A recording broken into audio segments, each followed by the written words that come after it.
Përshëndetje miq, uroj të jeni mirë dhe mirë se erdhët në kanalin tim. Po dëgjohemi përsëri me recetën e radhës.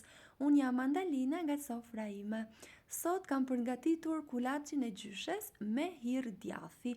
Nuk e dia e përdorni apo jo ju hirën e djathit, por shikoni pak sa të mirë që e bëri këtë kulaçin. Fillojmë pa humbur kohë nga përgatitja. Kam përdorur 500 gram miell, 1 lugë çaji sot, 1 lugë çaji krip dhe do ta përzijem shumë mirë. Kjo është shumë e rëndësishme, unë e them gjithmonë, pasi soda nuk duhet të qëndrojë gjithë bashkë në një vend, por duhet të përzihet shumë mirë me miellin, në mënyrë që të mos ketë atë shijen e pakëndshme dhe të hidhur pas pjekjes. Më pas do vazhdojmë duke shtuar 2 vezë, 3 lugë gjelle vaj ulliri dhe do vazhdojmë të shtojmë hirën. Unë kam përdorur rreth 300 ml duke e përzier vazhdimisht dhe duke e parë masën edhe me sy, pasi varet se sa përthithës është mielli. Dua t'ju kujtoj se nëse jeni i ri në kanalin tim, ju ftoj të hidhni një sy recetave të mia dhe nëse ato ju pëlqejnë, mos harroni të bëni subscribe dhe të shtypni butonin e zilës.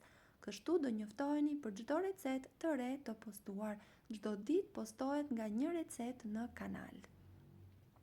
Pasi masa është gati, tavën do ta lyem me vaj ose me gjalp sipas dëshirës dhe do vendosim masën.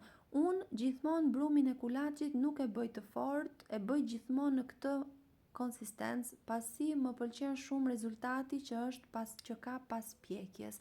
Bëhet pambuk i butë dhe nuk thahet as pasi ftohet. I japim formën sipas dëshirës. Unë kam zgjedhur gjithmonë këtë më të thjeshtën me ndihmën e një piruni. Që të mos ju ngjis piruni në brum, mund ta lyeni pak me vaj.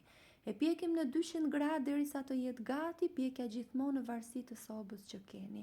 E lëm të ftohet pak dhe më pas e presim, pasi ndryshe do ju qullet gjatë prerjes.